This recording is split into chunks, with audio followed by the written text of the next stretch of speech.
Y yo ese día decidí que eso era lo que quería hacer el resto de mi vida. Yo me doy cuenta que si quiero seguir haciendo eso, o sea, si quiero seguir desarrollando ese tipo de tecnología, ya en Guatemala era imposible porque no hay una especialidad, yo ya no tenía más conocimientos y por más que volteaba a ver a otros profesores, a otras universidades, no había nadie que estuviera haciendo este tipo de proyectos. Y yo me rehusaba porque decía, no puede ser que yo no pueda seguir aprendiendo aquí, pero la verdad es que no, o sea, ya no habían más conocimientos. También, obviamente, lo que vas a encontrar en otro país, sin duda, es distinto a nivel, pues, desde recursos hasta infraestructura, hasta, pues, esa tranquilidad para poder trabajar, para poder desarrollar. Para mí se fue muy difícil y también tuve muchas dudas cuando estaba tratando de decidir qué hacer después, o sea, cuando ya estaba convencida de que quería irme al extranjero, pero ¿a dónde te vas? ¿Qué deberías de hacer? Mi papá no me apoyó, me dijo que él no estaba de acuerdo, o sea, ya estás aquí, ya llegaste, ya estás aquí, ya vas pues adelante con tu plan, ¿no? Entonces, rendirse no es una opción. Ya renuncié de la del Valle, dije que mi último día era el 30 de agosto, yo viajaba el 3 de septiembre, según yo todo iba a salir bien y bueno, unos 3 o 4 días antes del viaje recibo un correo de la entidad que daba la beca diciéndome que no me la otorgaban, que se la habían otorgado a la otra persona. Los no llegan rápido, el sí suele tardar, o sea, y suele llegar al final. Antes de empezar nuestro siguiente episodio, quiero invitarte a que te unas a nuestra comunidad, donde estaremos explorando el recorrido de vida de muchísimas personas y estaremos aprendiendo de sus retos, de sus obstáculos y cómo superaron todas las adversidades para poder diseñar el rumbo de su vida. Y cuando escuches nuestras conversaciones, podrás aprender, podrás inspirarte, podrás equiparte de tácticas que te permitirán diseñar el rumbo de tu vida en tus propios términos. Y todo lo que tienes que hacer es suscribirte. Suscríbete. Muchísimas gracias. Gracias por tu apoyo. No puedo esperar a empezar este recorrido juntos. Un gusto estar aquí esta mañana, tarde, noche para nosotros. Fantástico y bienvenida. Y contanos dónde estás, en qué parte del mundo estás el día de hoy. Bueno, yo vivo en Madrid, en la capital de España, desde hace ya 12 años. 12 años y pareciera que fue ayer que salimos de la del Valle, ¿no? Pero no vamos a entrar en esos detalles de No, la mejor no. prehistoria, ¿no? Mejor no. Pero buenísimos recuerdos y buenísimas experiencias. ¿Y qué estás haciendo en Madrid en este momento? ¿Qué haces? ¿A qué te dedicas? Bueno, pues yo estudié ingeniería electrónica también para dar un poquito de contexto a los que nos están escuchando. Y durante varios años en la Universidad del Valle estoy haciendo algunos proyectos de investigación, principalmente en el área médica. Y eso pues provocó que tuviera mucho interés por el tema de la robótica. La verdad es que es largo de contar, pero una cosa llevó a la otra y en el tema de la robótica pues me he especializado principalmente en la robótica médica, también he estado en la robótica industrial y es lo que llevo haciendo prácticamente de esos 12 años que llevo viviendo en Madrid. Primero estudiando una maestría y luego un doctorado y durante el doctorado hasta el día de hoy, ya en empresas, la mayoría privadas, aunque también tuve oportunidad de trabajar en una empresa pública o en una entidad pública, pues estuve desarrollando robótica médica e industrial. Y cuando nos Mm. mencionas tú que sacaste una maestría, bueno, obviamente estudiaste en la Universidad del Valle la licenciatura. Contanos, ¿cómo escogiste tú tu maestría? ¿Tú la escogiste buscando y enfocándote, bueno, yo quiero un país, yo quiero una universidad o yo quiero un programa con algo interesante en investigación? ¿O cómo fue tu proceso, no? Lo mío fue muy enfocado, o sea, no tuve, creo que ya estaba tan convencida de lo que quería hacer que lo que quería era trabajar en o sea, estudiar en una universidad que me diera la oportunidad de entrar a un grupo de investigación que tuviera un proyecto en robótica médica, que era lo que en ese momento me tenía completamente fascinada, ¿no? Y súper apasionada. Entonces empecé una búsqueda por diferentes universidades en muchos países y por unos contactos que ya tenía de la Universidad Politécnica de Madrid, les pregunté a ellos directamente si sabían de proyectos que se estuvieran desarrollando en la Politécnica de Madrid y coincidentemente, pues uno de ellos me llevó con otro profesor que estaba a cargo del proyecto en el que finalmente participé. Y fue tan enfocado que no solamente, o sea, apliqué directamente a la maestría de la que formaba parte de ese proyecto, sino que en la solicitud tú podías poner una opción 2 y 3 y yo no puse ni una, o sea, solo, o sea, ni una más, solo la maestría que me permitía formar parte de ese grupo de investigación, era la maestría en robótica. Y recuerdo que cuando conté esto, o sea, cuando el profesor que era mi contacto me dice, bueno, ¿y qué puse como observación, ¿no? Para que yo lo sepa, ¿qué pusiste opción 2 y 3? Y le digo, yo no puse ninguna opción 2 y 3, yo solo puse una. Y me dice, pero ¿y si no te aceptan? ¿Y si el cupo está ya lleno? O sea, así súper enfocado, súper decidida. O sea que realmente no fue el país, no fue el programa como tal, sino fue esa opción específica de investigación que estaba detrás que te permitía acercarte a eso que estabas buscando, ¿no? Esa pregunta es muy buena y creo que la verdad es que fuiste muy atinado en hacerla porque sí, la verdad es que el país también tuvo mucho que ver y lo quiero explicar un poco, ¿no? Yo creo que cuando uno piensa en estudiar en el extranjero, no solamente debe fijarse en la universidad o en el programa en el que uno quiere estar o incluso en algo más, como en mi caso, ¿no? El grupo de investigación, sino también debe pensar que no todo va a ser estudiar, ¿no? Entonces también vas a tener momentos de ocio y qué es lo que te ofrece la ciudad en la que tú vas a estar. Tú te vas a sentir bien en esa ciudad porque esa oferta de ocio encaja con tu personalidad, con tu forma de ser, con tus gustos, ¿no? Entonces, yo sí tenía bastante claro que Europa era más afín a mi personalidad, a mis gustos, y en particular España pues cumplía perfectamente con esos requisitos, ¿no? De una oferta bastante amplia, cultural, artística, que es algo que también disfruto mucho hacer. Y en particular Madrid me pareció una ciudad muy cosmopolita que tenía también, pues, recibe muchos extranjeros de diferentes partes del mundo y eso me pareció bastante interesante, ¿no? Para cuando no estás en la universidad, cuando no estás estudiando, el hecho de que puedas conocer a más gente, que puedas tener diferentes actividades también es un complemento muy importante del tiempo que tú vas a estar en otro país, ¿no? Entonces, sí me fijé en eso. No fue la primera, o sea, el requisito número uno, pero sí fue parte importante de la decisión. Fue parte importante de la decisión y regresando a eso, de esa decisión, si pudieras recordar en qué momento realmente es que nace esa idea para principiar, es decir, eso nace desde Ya. tu adolescencia, durante tu carrera, o en qué momento nace la intención de estudiar robótica, de irse al extranjero y de buscar una oportunidad afuera. No fue algo que surgió muy atrás en el tiempo. Y la historia, la verdad es que la tengo que contar porque es muy bonita y creo que también la gente entenderá por qué, ¿no? Como había explicado antes, yo ya estaba haciendo investigación en la del Valle con varios departamentos de ingeniería, creando dispositivos médicos. Y uno de ellos, pues definitivamente a mí me marcó, bueno, creo que nos marcó a todos los que participamos de alguna manera en el proyecto. Mi rol era la coordinación, entonces tenía, digamos, como una visión muy global, muy completa del proyecto. Consistió en hacer una prótesis robótica para una persona que ha tenido amputación de brazo. Tuvimos la suerte que fueron varias fases del proyecto en el que participaron distintos alumnos, se iban graduando y entraban otros que nos iban ayudando a desarrollar, a perfeccionar el proyecto, ¿no?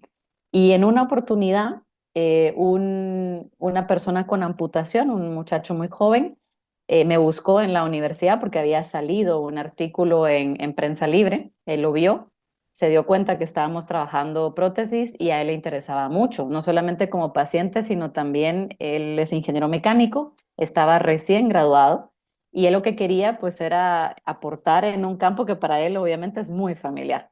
Entonces, llegó a la universidad, me buscó, me logró encontrar, nos sentamos, hablamos y me dijo, bueno, yo quiero ser su conejillo de Indias, o sea, en lo que les pueda ayudar, con muchísimo gusto, ¿no?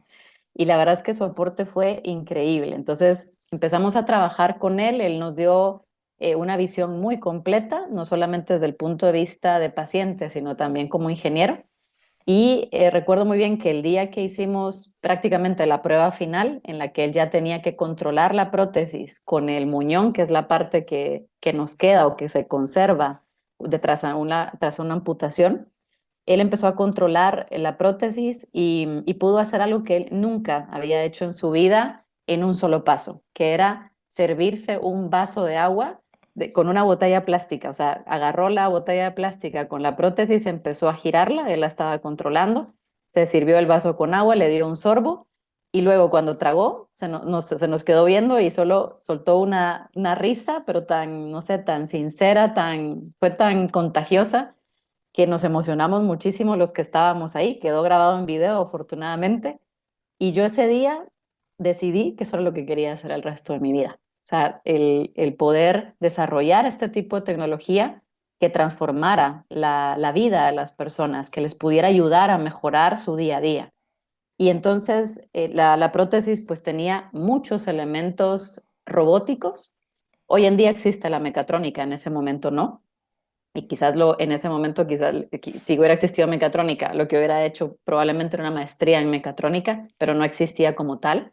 Y entonces, buscando, encontré que en varios programas de robótica alrededor del mundo se estaban trabajando aplicaciones diversas, la mayoría en la industria y muy pocos en el área médica, que era lo que yo quería hacer. Y así fue como decidí que quería hacer una maestría en robótica.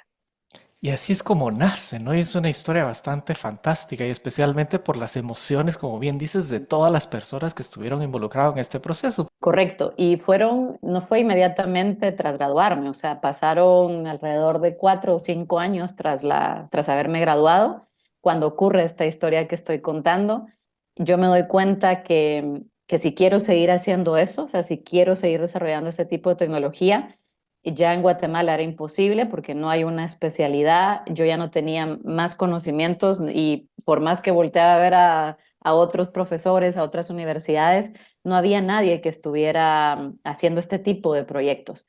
Entonces no quedaba otra más que pues, buscar en el extranjero un programa, una maestría que me diera otros conocimientos o ampliara esas capacidades para poder seguir desarrollando este tipo de tecnología. Y fue así como tomé la decisión. Y así es como tomar la decisión de, bueno, porque me imagino, como bien decís, ese es un cúmulo de emociones, esta situación, ese éxtasis de haber logrado algo de tanto impacto en el medio y en el ambiente en el que estás, porque como bien dices, prácticamente no había referentes en la universidad o en el país y no estaban desarrollando algo con recursos. Me imagino que los recursos no les sobraban, no es que hubieran tenido No. una cantidad inmensa de dinero y de esto y del otro, sino simplemente, pues bueno, la inventiva. ¿Esto se hizo con más estudiantes o quién era el equipo que trabajó en esto? Bueno, esto forma parte creo que todavía existe este concepto en lugar de hacer una tesis de licenciatura, se hizo un megaproyecto. Yo creo que en la del Valle permanece todavía ese concepto. Entonces, esta prótesis formó parte de un megaproyecto del Departamento de Ingeniería Electrónica en colaboración con Ingeniería Mecánica. Entonces, los que participaban principalmente eran alumnos de diferentes carreras de ingeniería y tuvimos bueno, no, en particular con la prótesis sí tuvimos colaboración voluntaria de una doctora traumatóloga, que ella pues nos fue asesorando, la verdad que su aporte fue bastante bueno desde el punto de vista médico, sin duda pues el mayor aporte lo dio la persona con amputación, evidentemente. Y el resto de proyectos que se hicieron, digamos, en esta línea digamos, de tecnología médica, también fue hecho como parte de megaproyectos. O sea que los que participaron fueron estudiantes de cuarto o quinto año de diferentes ingenierías. Y Ujú. obviamente contaban con nuestro acompañamiento como profesores de diferentes carreras. Ahora mi rol pues era más directo porque yo era la coordinadora de esos proyectos, ¿no? Entonces es como quien organiza, bueno, quien toma ciertas decisiones y siempre pues muy acompañada de otros profesores que forman parte, ¿no? Del staff y del propio director del departamento. Y más allá de coordinar y organizar, algo que hay que reconocer también es que ese concepto de esos estudios o esos trabajos multidisciplinarios que hoy se conoce como megaproyecto, esos no nacieron al azar, ¿no? No es que vinieron a la No. suerte, sino cuéntanos un poquitito más de qué fue tu tesis y cómo hiciste tú tu trabajo de graduación. Bueno, yo sí, a mí me tocó hacer una tesis porque justo, o sea, cuando yo estaba terminando la carrera, no existía el concepto de megaproyecto y entonces yo pues me di a la tarea de buscar, ya sabía que lo que quería hacer era aplicar la ingeniería electrónica, o sea, esto todavía más, digamos, enfocado, ¿no? La ingeniería electrónica a la medicina, eso lo tenía claro, ¿no? Quería hacer algo que tuviera un impacto social y me parecía que la medicina podía tener ese impacto. Entonces, me di a la tarea de ir con diferentes médicos a sus clínicas a esperar que tuvieran algún espacio entre paciente y paciente para recibir a una estudiante que lo que quería era entrevistarlos y preguntarles qué problemas no se habían resuelto en el área médica y que la ingeniería sí que podía resolver. O sea, que me dieran ideas de proyectos que se pudieran realizar sin importar cuánto costaban o cuánto tiempo de desarrollo llevarían. Me topé con todo tipo de médicos, de unos que casi, mire, váyase por donde vino, hasta unos que me dedicaron una hora de darme listas, pero así listas enteras y detallar qué tipo de proyectos se podían hacer. Yo llegué al final con una lista muy grande con el director del departamento y se quedó muy impresionado y me preguntó que de toda esa lista, cuál quería hacer yo como tema de licenciatura. Y bueno, en ese momento, pues uno cuando es estudiante no se cree que lo puede hacer todo uno solo, ¿no? Y entonces el proyecto quizás el más ambicioso de todos es el que yo le dije que quería hacer y me dijo, bueno, está claro que tú sola no lo puedes hacer, pero tenemos ya el plan de poder hacer proyectos de más alto impacto que puedan contar como proyectos de graduación.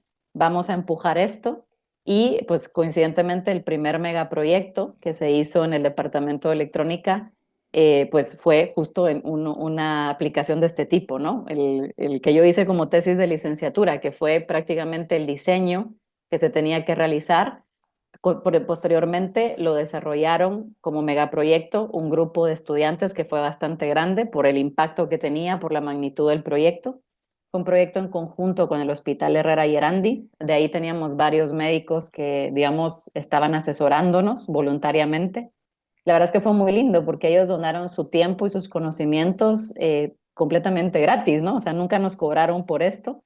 Llegaban a las reuniones que continuamente teníamos en la universidad y se hizo algo, pues yo creo que bastante interesante y sobre todo dejó no solamente a los alumnos, sino que también a mí y al resto de profesores esa, no sé, ese sentimiento bonito de que se podían hacer cosas de mucho impacto en colaboración con otras instituciones, ¿no? O sea, que la del Valle podía participar activamente en proyectos de este tipo, ¿no?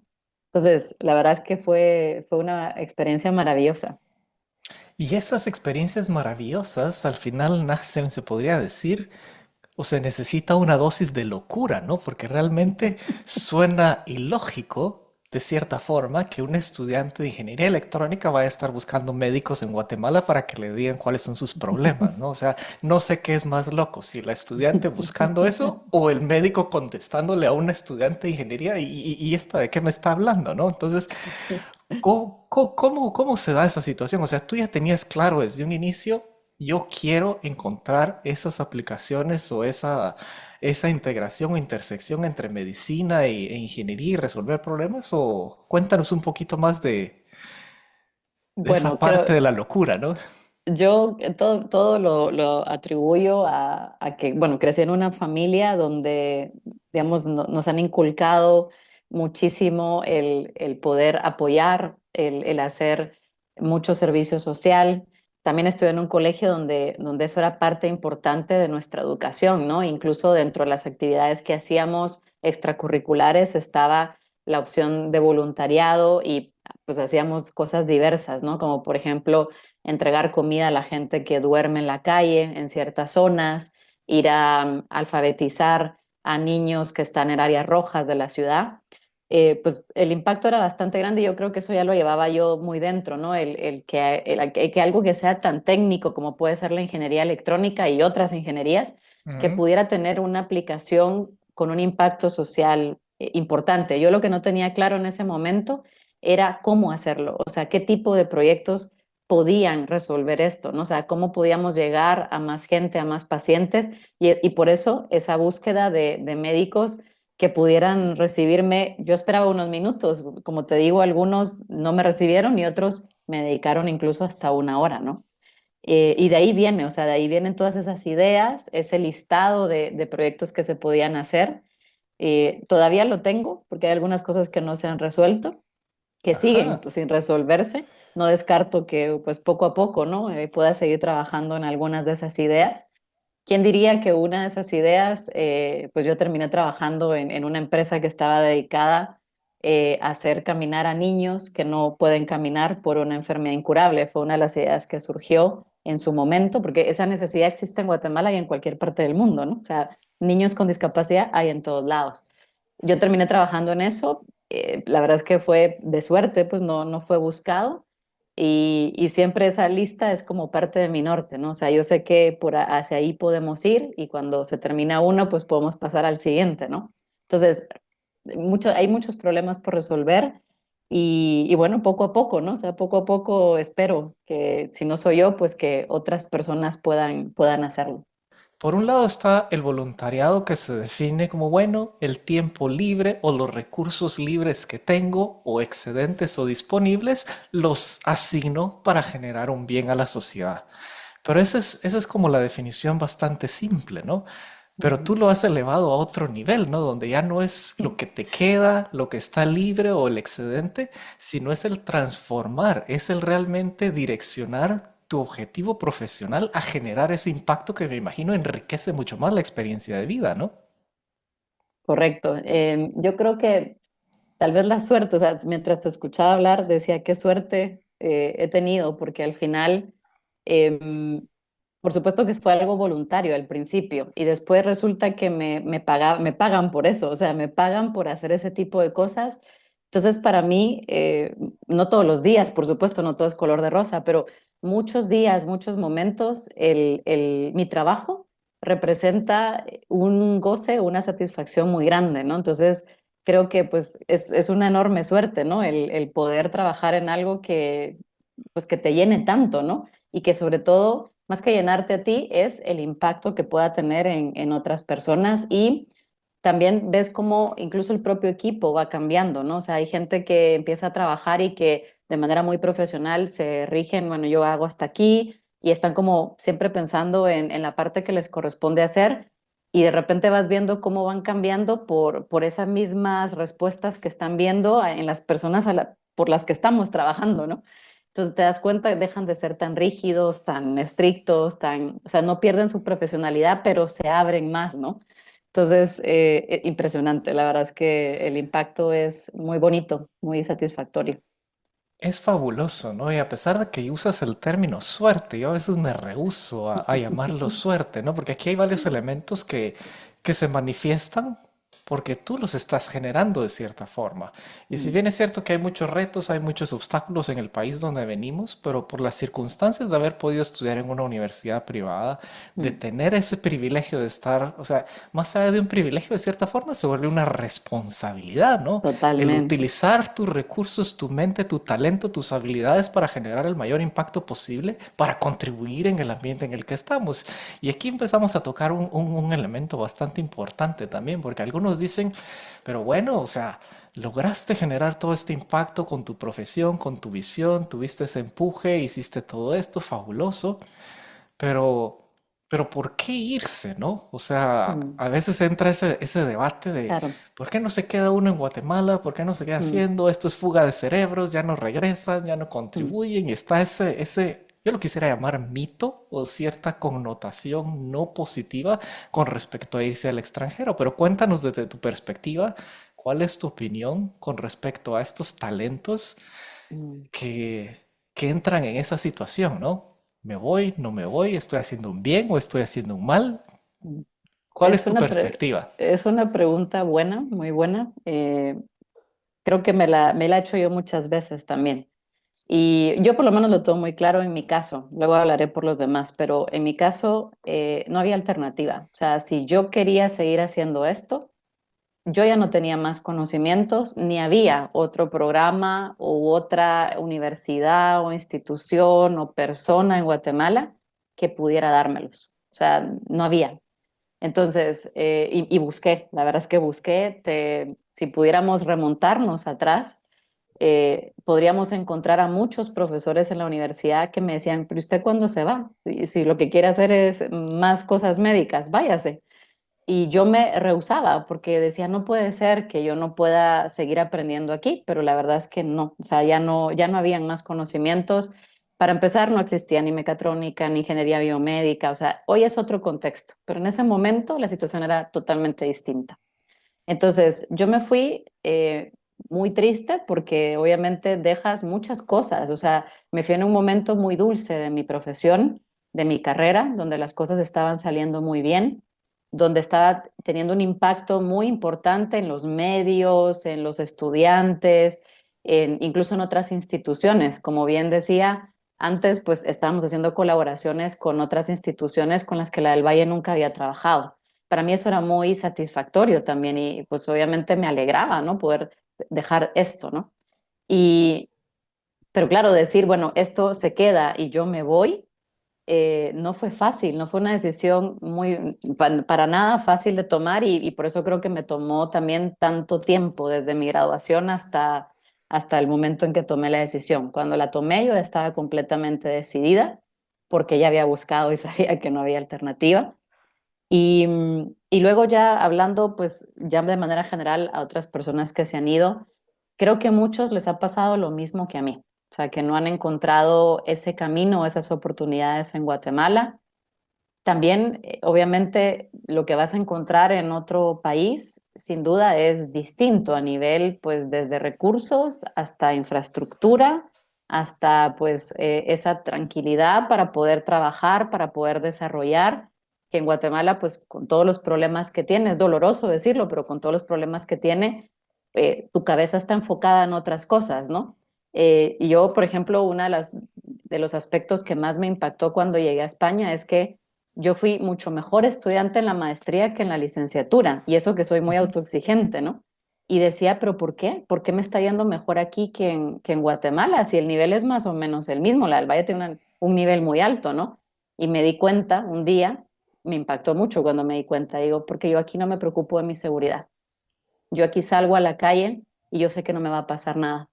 Entonces mi cabeza lo sabe y se relaja, entonces se enfoca a lo que vino a hacer, que es estudiar. Esto es durísimo de decir, pero es que es la verdad. O sea, y me volví muy creativa, mucho más creativa de lo que había sido en Guatemala. Y es por ese pequeño detalle tan importante que deja de ser un detalle, ¿no? Entonces, estos son otros aspectos. O sea, no hay esa infraestructura, no hay recursos. Hay gente que notará esto también, que dice, no puedo seguir viviendo así, yo quiero una mejor vida, ¿no? Entonces, todo es válido. O sea, por supuesto que es doloroso para el país, porque muchos no volvemos. Yo llevo 12 años y no he vuelto. Digo que voy a regresar, pero no ahora mismo, ¿no?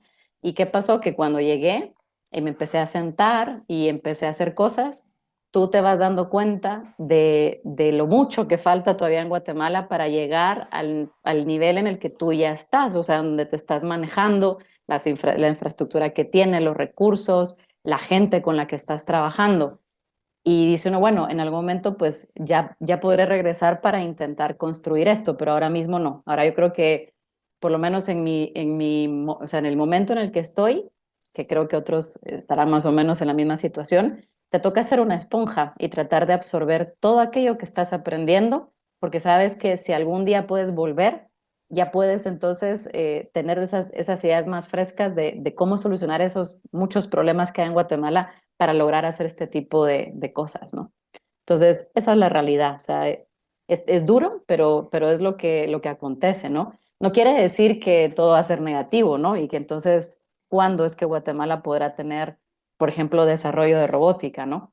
Entonces, yo creo que primero nos falta más gente, no voy a ser yo sola, ¿me entendés? Entonces, hace falta más gente, creo que también es bueno dar tiempo a que se estén formando más personas en esta área, que también se está valorando, ¿no?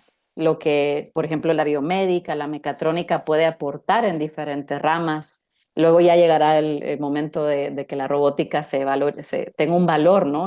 Por lo menos en Guatemala. Y poco a poco, pues yo creo que se van dejando ahí las semillitas que finalmente, pues harán, ¿no? Que florezca algo interesante. Y con esa reflexión fabulosa, porque es fantástico escuchar esas perspectivas y al final conocer otros elementos que nos empujan a hacer ciertas cosas. Creo que si vamos a un elemento más profundo, al final es el ser genuino con lo que uno realmente siente y piensa para poder tener esa realización personal y profesional. Y por lo que entendemos en tu caso, ya habías como que agotado, ya habías llegado a cierto límite, tenías hambre, tenías curiosidad de hacer más cosas, de generar más impacto. Y si la opción hubiese sido, bueno, me quedo y me limito, se genera también una cierta frustración, ¿no? Porque, bueno, Mm, sabes que tienes capacidad y potencial para más y que estás destinada a hacerlo y a utilizar esas habilidades que tienes. Y si no buscas algo, pues es como que te estuvieras bloqueando o autolimitando, mm. ¿no? Entonces me imagino que no es un sentimiento fácil de lidiar, ¿no? Sí, en eso también tienes toda la razón, que el hecho de no sentir que puedes aportar todo o que puedes hacer todo lo que quieres hacer, también es un elemento de frustración, o sea, te crea frustración, ¿no? Y yo creo que parte, o sea, creo que todos somos lo suficiente, por lo menos todos los que estamos ahora mismo en esta conversación o que nos están escuchando, creo que todos tenemos la visión suficiente como para querer hacer cosas interesantes, cumplir metas, cumplir sueños. Y lo digo porque si no, no estarían estudiando los que nos están escuchando. Nosotros ya estamos graduados, pero también tuvimos esa ambición y tendremos otras, por supuesto, ¿no? Entonces, también creo yo que es muy válido el que tú quieras buscar otros horizontes, crecer, experimentar. Eso no quiere decir que te vayas a ir de Guate y nunca vuelvas, pero por lo menos te haces oportunidad de conocer otras realidades, otras formas de hacer las cosas. Correcto, y hoy en día hay tantas maneras de hacerlo y al final la reflexión importante aquí que me gustaría rescatar es la importancia de ser genuino con lo que realmente uno siente y uno piensa. Para Ujú, algunos será, bueno, yo necesito una oportunidad en el extranjero, para otros será, no, yo quiero generar esto desde acá y quedarme acá. Pero tenemos estas oportunidades, estas ventajas, estas ventanas, estos portales de comunicación, porque me imagino, y esa es una historia que me encanta rescatar, es hay muchas maneras de generar impacto y no necesariamente se limitan a un lugar geográfico. Algo que hemos visto ujú, en las épocas recientes de la universidad es, por ejemplo, el impacto que se generó gracias al CubeSat, gracias al Quetzal 1, de ujú, este egresado también guatemalteco de la del Valle que se va al extranjero y genera ese puente de tecnología, de información, de apoyo y luego transforma la vida de muchísimos estudiantes y todo inicia por una situación similar a la tuya, que llegan a cierto nivel donde, bueno, quieren más, están ujú. enfocados, quieren hacer algo, saben que están destinados a hacer otras cosas. Entonces aquí la pregunta también saldría, bueno, desde tu posición en la que estás, ya nos contaste que tenés prácticamente una lista que ahí está creciendo, o no creciendo, sino ahí está pendiente. Idea loca, es decir, hay estudiantes en la universidad hoy en día que pudieran tener, por ejemplo, acceso a una asesoría de una tesis o de un megaproyecto en alguno de esos temas interesantes en los que tú tienes esa competencia y apoyarlos y generar también esos puentes de conocimiento. No sé si ya lo haces o cuéntanos un poquito cómo ves eso desde ese otro lado del mundo. Esto que estás comentando para mí es de quizás de las actividades que más me gusta hacer, que son mentorías o asesorías, como querramos llamarlo.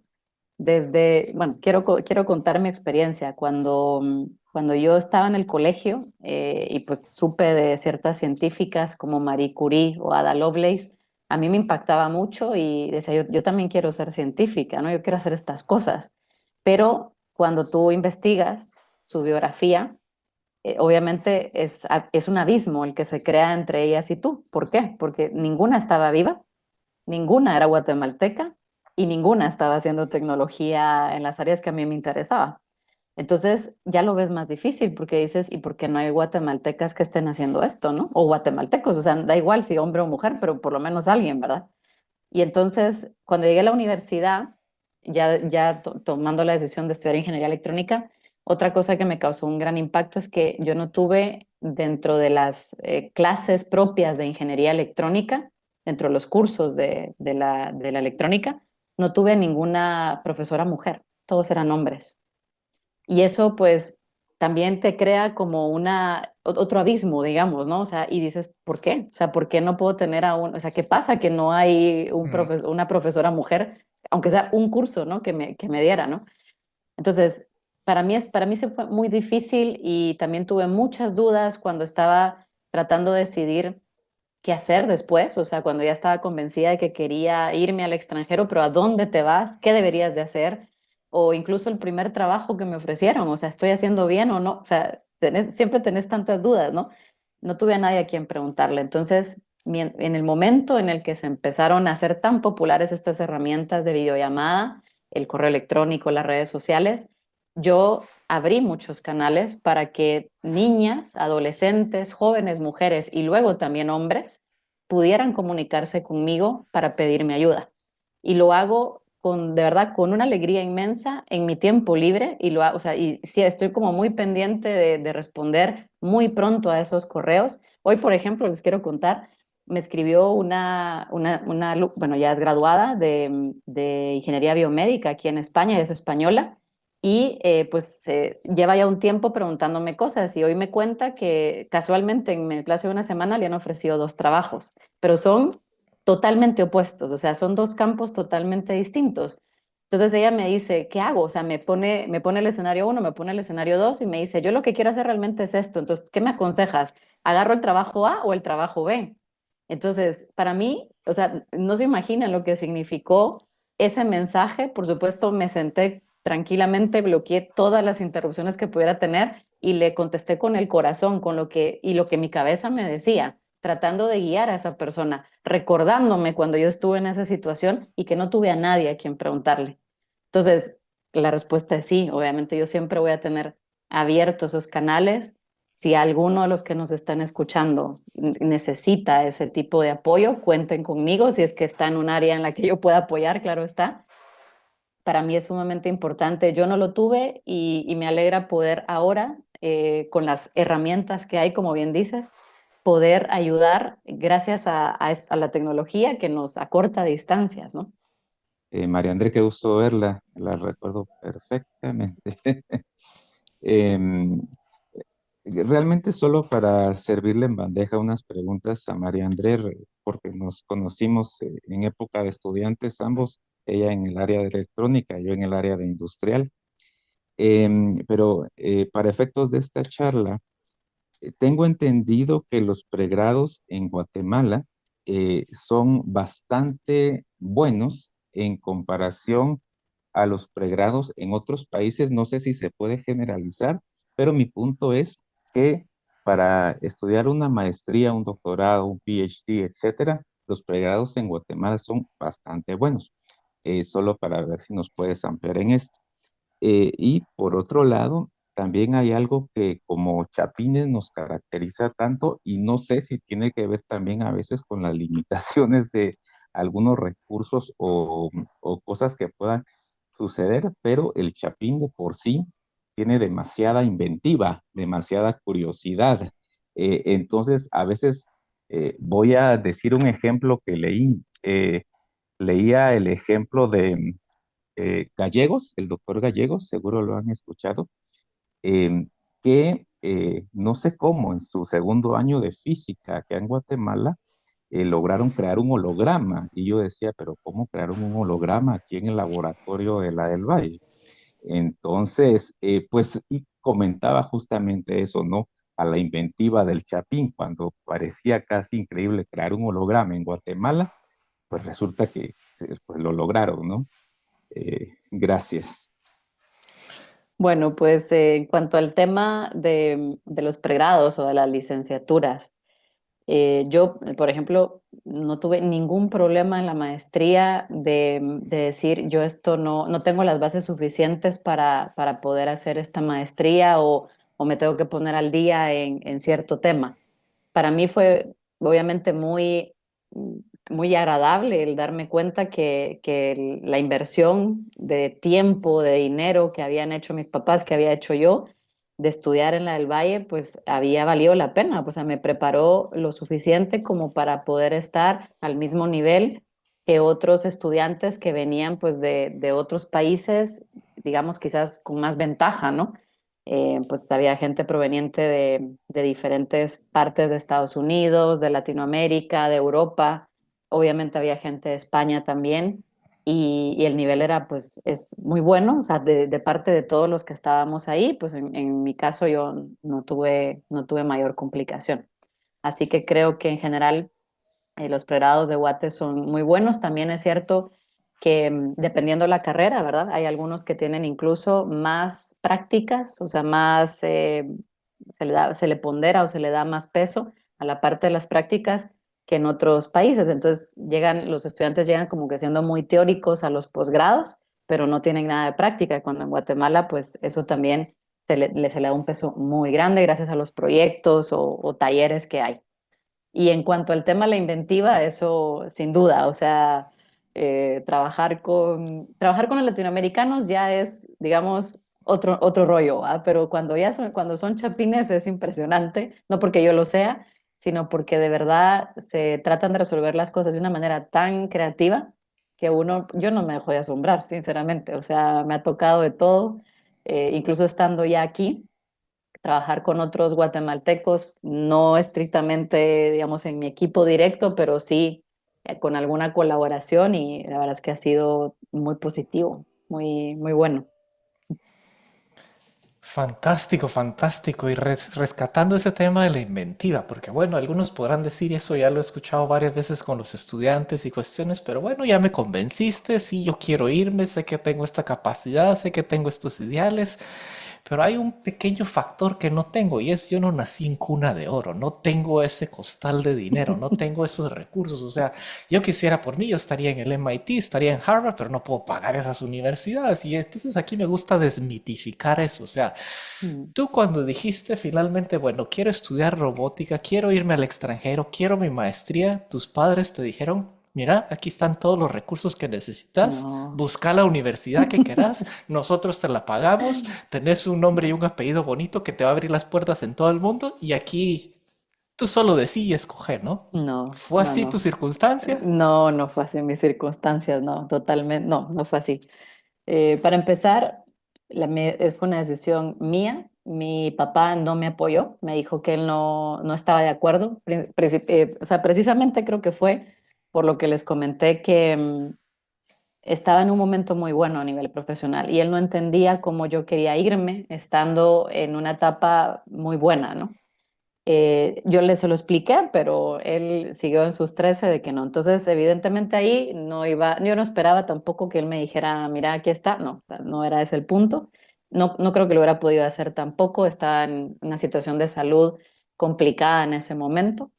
Y bueno, total que no, yo sabía que no tenía ese apoyo. Entonces, en el momento en el que yo decido que me voy a ir, aunque no sabía dónde, empiezo a ahorrar todo lo que puedo y empiezo obviamente a aplicar a becas.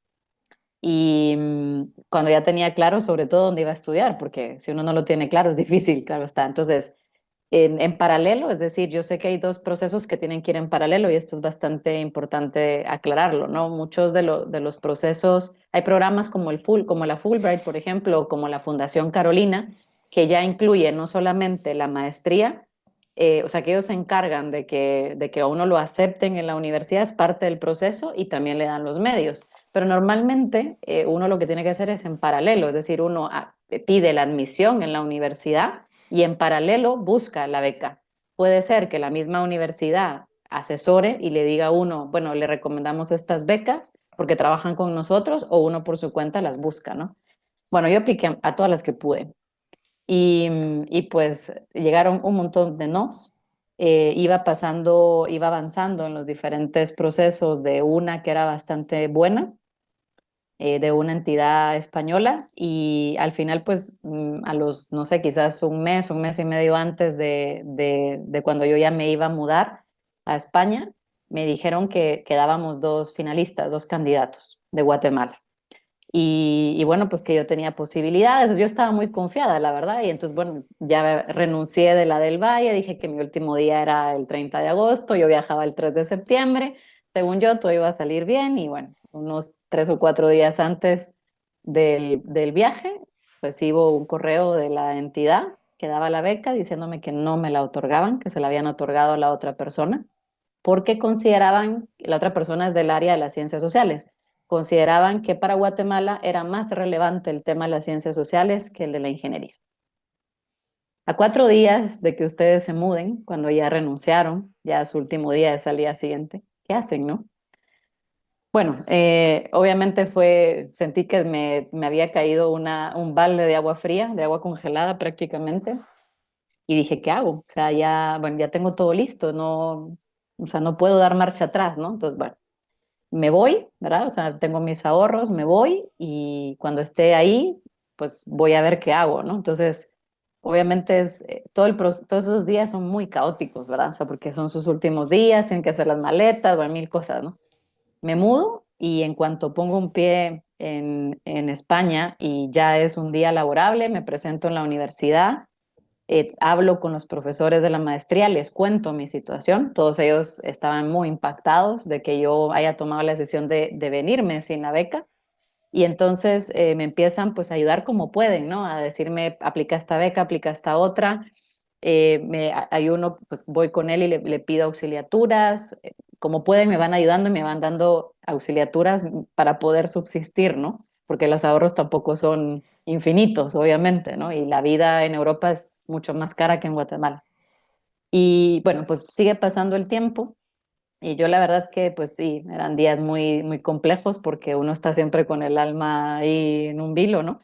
Y, y pues finalmente un día recibí una carta, o sea, recibí no sé cuántos no, yo ni me acuerdo, o sea, todo era no, no, y ya uno lo abre y es como otra vez un no, pero hubo una que decía que me habían otorgado la beca. Y yo es que me tuve que sentar para leerlo porque no entendía, o sea, no, de verdad no era capaz de entender lo que decía la carta o sea, porque no decía un no claramente, ¿no?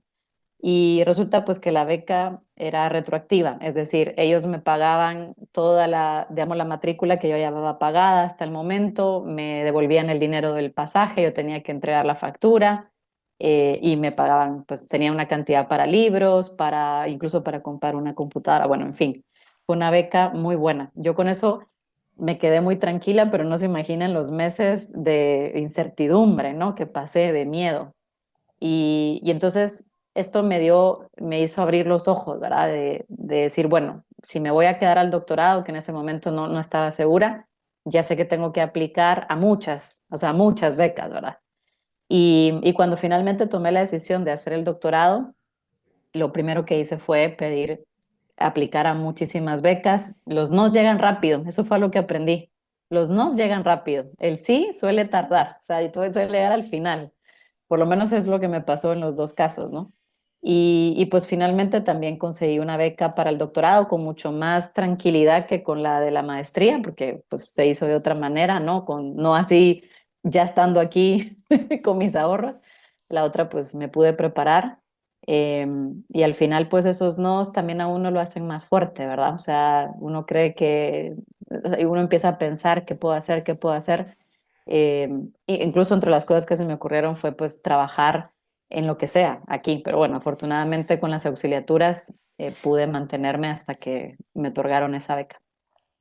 Fantástico, y ahí sí que hablando de la inventiva chapina, ¿no? De la inventiva guatemalteca, y no es que eso lo recomendemos, pero realmente, o sea, porque, ¿cómo decirlo? Eso requiere un nivel de, no quiero llamarlo hay algunos que le llaman necedad, ¿no? Pero realmente es una Mm, obstinación, es una determinación, ese es el genuino colocar nuevamente con lo que uno realmente quiere.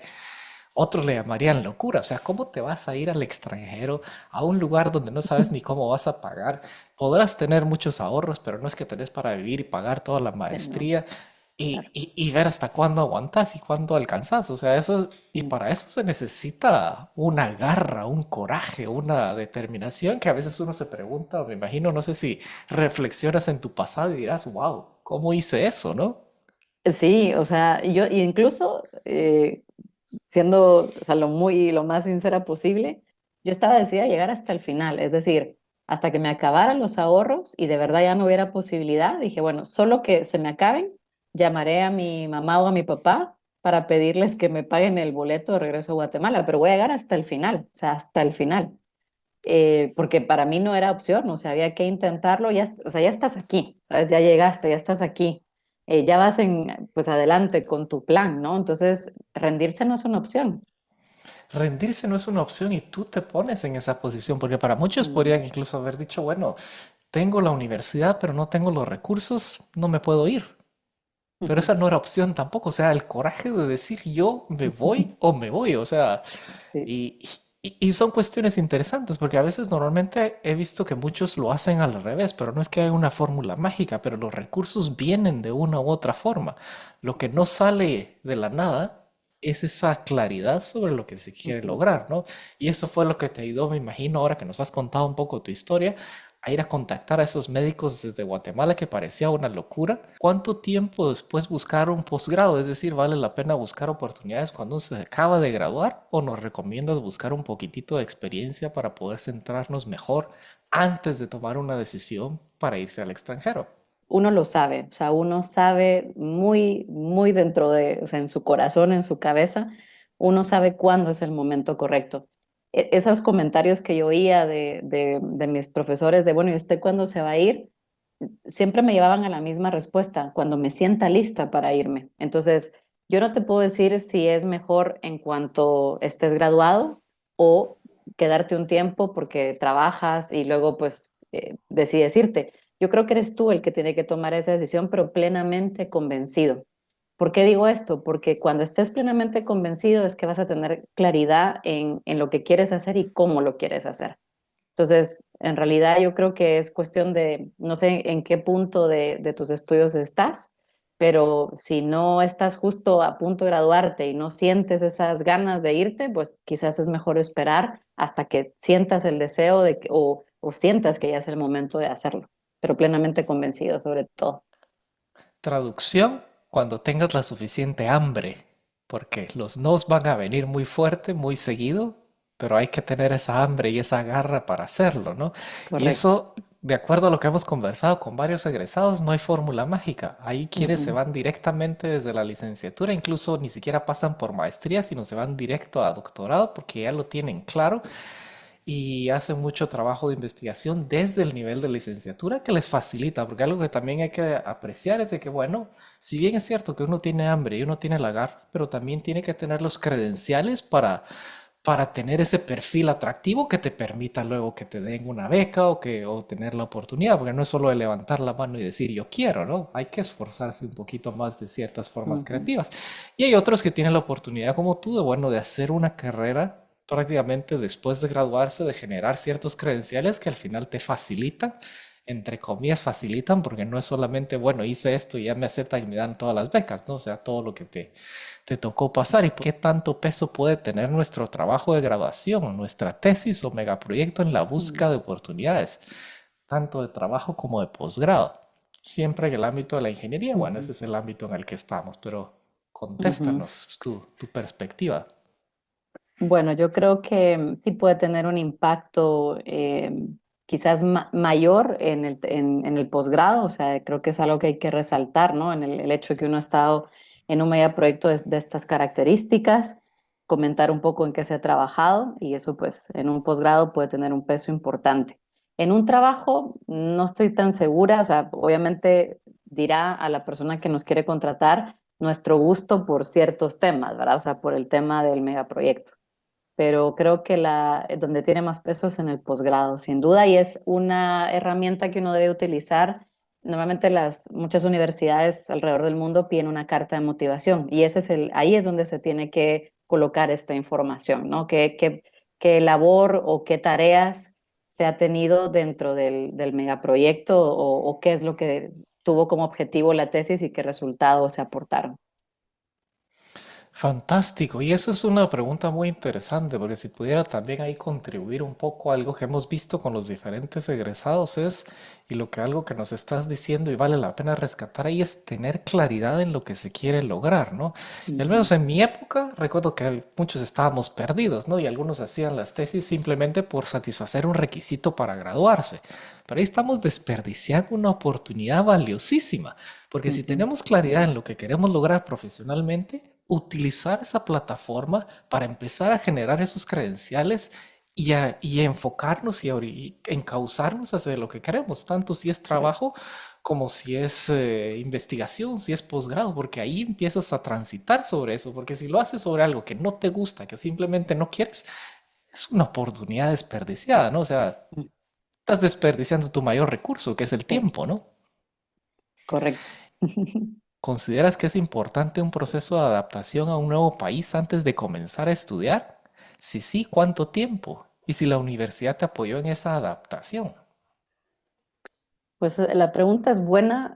Bueno, lamentablemente, yo creo que no hay universidades que, digamos, tengan un apoyo directo en la adaptación. O sea, tienen apoyos indirectos. O sea, por ejemplo, si uno busca actividades extracurriculares, puede que tengan un listado, preguntas muy concisas sobre ciertas cosas de la ciudad, eso lo podrían resolver.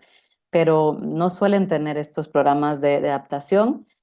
Tampoco creo que sea necesario o imprescindible tener un proceso de adaptación. O sea, yo creo que esto es, hay que dejarlo fluir. Es decir, uno llega, uno empezará a estudiar. Si uno puede venir unos días antes, un tiempo antes, mejor, porque así uno se ubica, por lo menos cómo llego a la universidad desde donde estoy viviendo. Eso es importante, ¿verdad?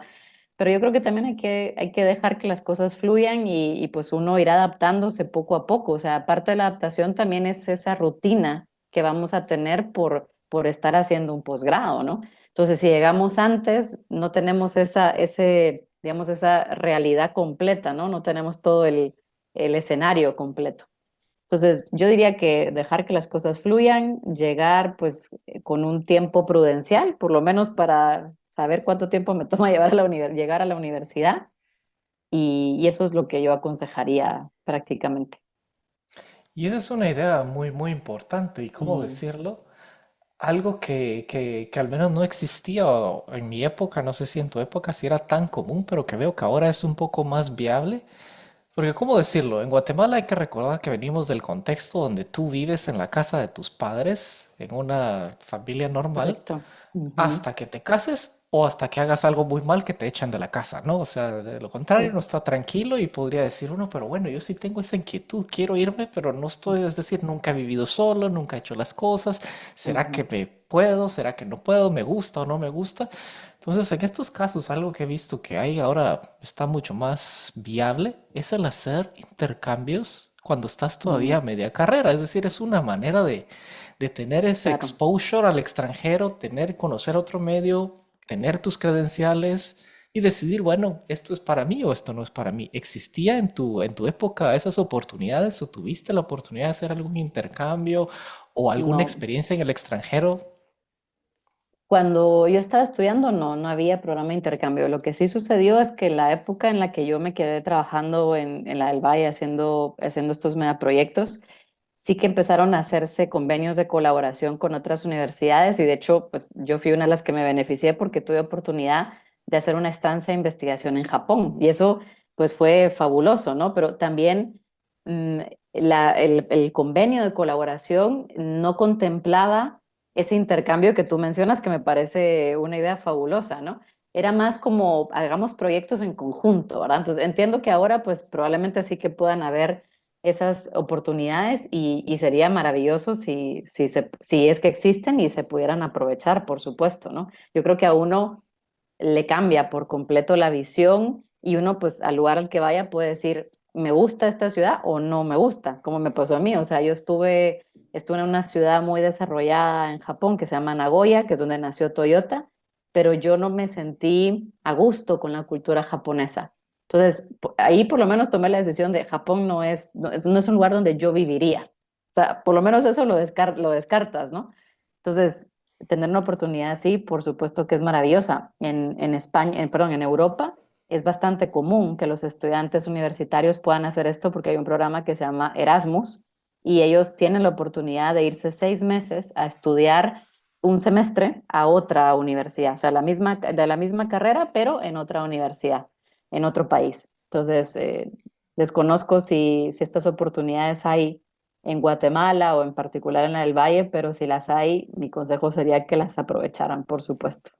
Correcto, esa es la mejor manera de encontrar esa adaptación. Y ahora ni Ujú, siquiera, no, ni siquiera tiene que ser un intercambio. Ahora hay escuelas de verano, pueden ir a hacer prácticas, exacto. internships, y me imagino que Ujú. si tenemos buenos amigos como María André en España, pues bueno, si ahí se puede hacer Sí. alguna práctica en algún lugar, y ahí es donde también viene y se estimula esa garra, ¿no? Si yo quiero hacer algo, pues empezar a contactar a las personas que están en los diferentes lugares y ver qué puedo hacer y usar esa inventiva chapina para encontrar una solución. ¿Qué tan grande era tu Ujú. costal de dinero cuando te fuiste? ¿Cuánto tiempo te iba a durar? Bueno, no, realmente no voy a responder esa duda directamente porque si te fijas dice cuánto tiempo pasaste. Yo no llegué al límite, o sea, no llegué al límite, ¿se acuerdan, verdad? Pero me gusta, me gusta. Fueron casi 8 meses que pasé desde que llegué hasta que obtuve la beca. Como digo, fue retroactiva, o sea, ellos me devolvieron todo lo que yo ya había pagado en esos 8 meses, pero imagínense, también toman en cuenta que tuve auxiliaturas, o sea, eso también me ayudó, pues quiera que no, no era solo una, entonces entre poquito y poquito, pues uno va haciendo ahí su base, Lograste, ¿verdad? lograste, lograste generar un poco y todo. Y también hay que reconocer, bueno, contanos un poquitito más en ese sentido de que no era que vivieras en un hotel 5 estrellas, ¿no? O sea, me No, eso imagino les iba a que decir, o sea, obviamente apartamento compartido, ¿verdad? Con otras personas, tratando siempre de ir a, o sea, los supermercados lo más barato, que pues obviamente hay, ya lo vemos todo el tiempo, ¿no? Hay ciertas marcas que son más económicas, ciertos supermercados que son más económicos. Y luego pues también la universidad tenía como unos sistemas de vales para, por ejemplo, aquí fomentan mucho la cultura, entonces uno siendo universitario tiene descuentos de muchas cosas, entonces fomentaban, por ejemplo, que si uno iba al teatro, la verdad es que o el cine, por ejemplo, uno pagaba, pues era simbólico prácticamente, siendo estudiante pues uno aprovecha todo eso, hasta hay descuentos en el transporte público también. Entonces todo eso le ayuda a uno, evidentemente, ¿verdad? Así que... Así fue como logré sobrevivir. Y edúcanos un poco, es cierto que la Politécnica de Madrid es una universidad pública, es una universidad Sí, estatal y a pesar de eso, bueno, sí, tendrá ciertos costos, pero es lo sí. realmente caro es el vivir ahí, ¿no? Lo caro es sin duda la vivienda, sin duda. Eso es lo más caro de todo. La Universidad Politécnica de Madrid es una universidad pública, tiene 40.000 estudiantes divididos en diferentes campus dentro de Madrid.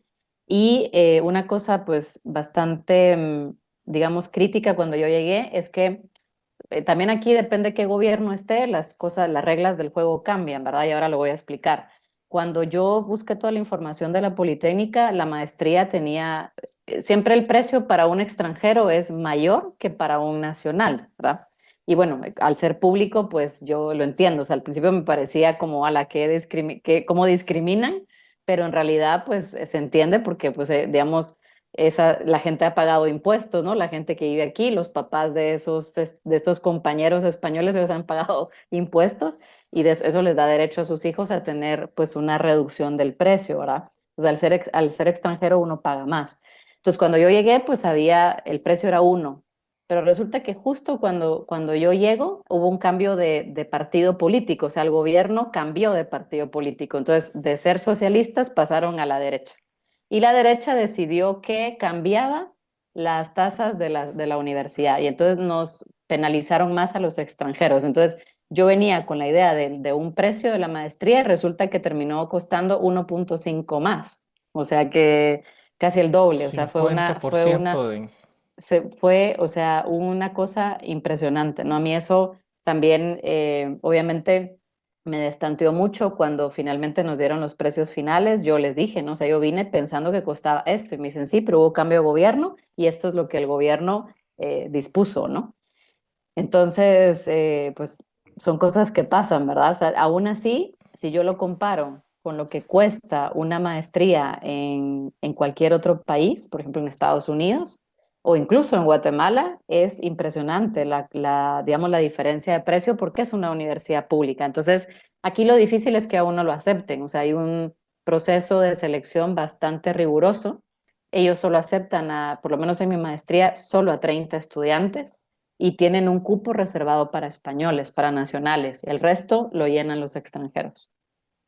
Y eso es algo muy importante de aclarar, de que a pesar de que sea una universidad pública, eso no necesita, es decir, la connotación que tenemos en Guatemala de ser universidad pública es que posiblemente la calidad no sea igual que las privadas, que sea menor, que sea esto, pero aquí es al contrario, ¿no? Es No, una educación mucho aquí es más. al contrario. La universidad pública tiene una excelencia o sea, muy grande. El listón es también más alto, es decir, el listón bajo el que uno tiene que pasar es muy riguroso.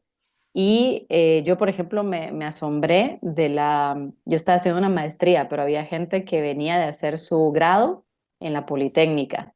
Y esta gente, pues, muy competitiva, con un nivel bastante alto.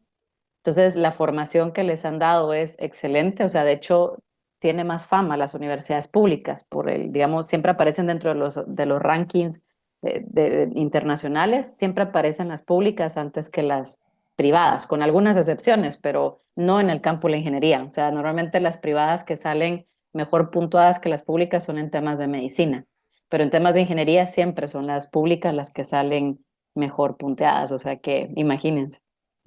Increíble. Y aquí las buenas conversaciones, siempre el tiempo vuela, ya estamos prácticamente contra reloj.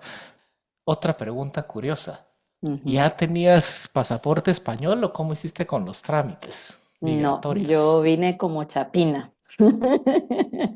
Entonces, bueno, en España en particular, lo primero, o sea, uno solicita su visa para poder estudiar acá y dentro de los requisitos que va a pedir la Embajada de España en Guatemala es la carta de aceptación de la universidad. Tiene uno que demostrar si se ganó una beca, pues que tiene medios económicos a través de la beca y si no los tiene, pues que tiene medios económicos a través de una cuenta monetaria, ¿no? Entonces uno tiene que mostrar la cuenta monetaria, tiene que mostrar también de dónde procede ese dinero por cuestiones de blanqueo. ¿Qué más me pidieron? Seguro médico, bueno, en fin, o sea, hay una serie de requisitos que cumplir como extranjero, pero sí, no vine como, si tuviera el pasaporte español, pues obviamente la historia hubiera sido totalmente distinta y hubiera sido todo más fácil. Y hubiera sido todo más fácil. Y cuando tenías que demostrar esa cantidad de dinero, ¿era la cantidad completa de todo el programa? ¿O cómo era, cuánto era que te No, pedían? Solo para aclararle aquí a los sí, estudiantes. eso es una buena pregunta. Ellos tienen, cada año esto cambia, entonces siempre es bueno revisarlo. Ellos tienen una estimación de cuánto gasta uno como estudiante viviendo en España. Entonces, lo que hacen es multiplicar esa cantidad mensual por un año. O sea, porque la visa, ellos la otorgan. Primero, el pasaporte le van a poner una estampa de una visa que dura 3 meses, porque uno tiene 3 meses para tramitar lo que sería el equivalente al DPI. Entonces uno tiene que tener un ID plástico, digamos, ¿no? O sea, un DPI que aquí se llama NIE. Entonces a uno le dan 3 meses para tramitarlo y cuando finalmente uno lo tramita, ese ID va a tener una duración de un año. Entonces por eso uno tiene que demostrar que tiene medios para subsistir al menos un año. ¿Qué pasa para el siguiente año? Cuando uno va a renovar ese ID, de nuevo le vuelven a pedir ciertas cosas. Lo primero, las calificaciones, las notas del año anterior para que uno demuestre que ha estado estudiando y que ha aprovechado el tiempo. Segundo, otra vez demostrar que tiene medios. Entonces puede ser que ya uno ganó una beca, entonces muestra digamos, la carta oficial o de nuevo, pues una cuenta, o sea, el extracto de una cuenta monetaria donde haya suficiente dinero para subsistir un año más y el seguro médico. Algo que hemos visto, patrones, ¿cómo decirlo?, de éxito que se repiten es lo que yo llamo esta pequeña fórmula, pero realmente son unos elementos simples que yo lo considero, pero bastante poderosos para alcanzar tus objetivos profesionales, ¿no? Y creo que todo empieza cuando uno tiene la capacidad de definir y primero tener claridad en qué es lo que quiero lograr. Porque a veces te preguntan, bueno, hago esto, hago lo otro, pero todo empieza es tener esa claridad en lo que se quiere lograr. Y cuando uno tiene esa claridad, luego hay que definir, bueno, pero ¿por qué es esto importante? ¿Por qué es esto valioso? Porque ese es el combustible que nos va a hacer avanzar, ¿no? Que nos va a permitir sortear cualquier obstáculo que venga, incluso cuando no tenemos el dinero para pagar la maestría, ¿no? Sin ese por qué, claro, muy difícilmente uno se hubiera montado en ese avión al otro lado del mundo con toda esa incertidumbre, ¿no? Y cuando ya tiene uno eso claro, pues entonces es tomar acción, tener ese coraje y esa determinación, esa hambre para hacerlo. Pero uno podría decir, bueno, muy bonito, muy fácil y todo, pero uno puede estar en un loop indefinido ahí a prueba y error, prueba y error, prueba y error hasta que se logre. Y este puede ser un proceso largo, frustrante y a veces doloroso, ¿no? Y por eso tenemos hoy esa fantástica oportunidad, que es lo que le llamamos la manera de acelerar esos resultados. Es simple. Y nada más y nada menos, pues bueno, que modelar y aprender de alguien que ya haya logrado lo que tú quieres. Y en el caso de Mariana, bueno, prácticamente todas esas científicas ya no existían, ya no estaban en este mundo, ¿no? Entonces, con esa carencia aún se logran hacer todas estas cosas. Pero ¿qué opinión te merece esta reflexión, María Andrea? ¿Crees que hay un elemento adicional que se pudiera poner ahí? ¿O podrías decir, no, no estoy de acuerdo? Danos tu perspectiva Mm. sobre este pensamiento. Yo creo que has resumido bastante bien, digamos, la fórmula, ¿no? Para alcanzar los objetivos. Y a mí me gustaría agregar uno más, que quizás va de la mano con el uno, pero lo quiero explicar, y es el conocerse a uno mismo. Y el conocerse a uno mismo también significa que uno tenga claro cuáles son sus fortalezas y sus debilidades, ¿no? Entonces, Mm. si eso que yo quiero lograr representa que tengo que trabajar en alguna de mis debilidades, que tengo que trabajar en ellas para que deje de ser una debilidad, pues eso es parte, ¿no? El conocerse a uno mismo también creo que es muy importante para llevarnos claramente a estos tres pasos que tú, o estas tres acciones que tú comentas, ¿no? Hay algo más que para mí siempre ha sido muy importante y es no solamente el tomar acción, sino el estar atento a las oportunidades, porque a veces pues el tomar acción creo yo que también implícitamente lleva el estar atento a qué puede surgir y el cómo, el que lo que pueda surgir, cómo hago, ¿no? Para estar atento a esas oportunidades, ¿no? Y creo que el hecho de fomentarlas puede ser importante. Por ejemplo, mientras más expandimos nuestro círculo de actividades, de amigos, más oportunidades tenemos de descubrir, por ejemplo, es que está pasando esto en tal lugar o se está abriendo esta puerta aquí, a lo mejor esta es mi oportunidad. Y una cosa que les digo a la gente a la que le hago mentoría es si pueden participar en actividades que no son propiamente de su carrera, sino, por ejemplo, formar parte de alguna asociación, no sé, ser voluntario en algo, todo eso al final juega a su favor y a lo mejor les ayuda a alcanzar sus objetivos de una manera que ustedes al principio ni siquiera van a, no sé, percibir o van a decir, pero ¿para qué hago esto si no, al final estoy perdiendo el tiempo y no, puede que lo estén invirtiendo en algo que les esté abriendo oportunidades, que entonces estarán atentos a oportunidades, a nuevas puertas que se abren y a expandir también su círculo, su mundo, que es muy importante. Así que simplemente para agregar un par de comentarios más. Fantásticos esos comentarios y eso me recuerda a ese dicho que dice que las oportunidades no se ven con los ojos, ¿no? Porque las oportunidades están para todos. Cualquiera pudiera haber ido a contactar a todos esos médicos en Guatemala, cualquiera pudiera haber sabido montar en ese avión, pero no lo hacen porque las oportunidades no se ven con los ojos, se ven con una mente entrenada que está alineada con un corazón que tiene un hambre y una garra de lograr algo y por eso es importante el conocernos y tener esos exposures y esas actividades que nos has comentado. Así que muchísimas Correcto. gracias, María André. Y A ti, Esteban, gracias también por dedicarte a esto, porque creo yo que es una ayuda muy importante para la comunidad, para los estudiantes sobre todo. Así que gracias también por tomarte el tiempo, porque no sé si la gente lo sabe, no sé si se los has contado, pero Esteban normalmente pues tiene una conversación previa con cada una de las personas con las que invita y se toma el tiempo realmente de entender la historia, nuestra historia, ¿no? La de cada uno para poder hacer estas preguntas adecuadas durante este conversatorio. Así que también gracias a ti por esa dedicación. La verdad es que ha sido todo muy ágil, muy fácil. Lo has hecho todo pues muy cómodo. Así que felicitaciones y gracias por esa labor. Gracias a ti, gracias a ti. Seguiremos conversando. Así que hasta la próxima. De Se acuerdo. cuidan y feliz noche.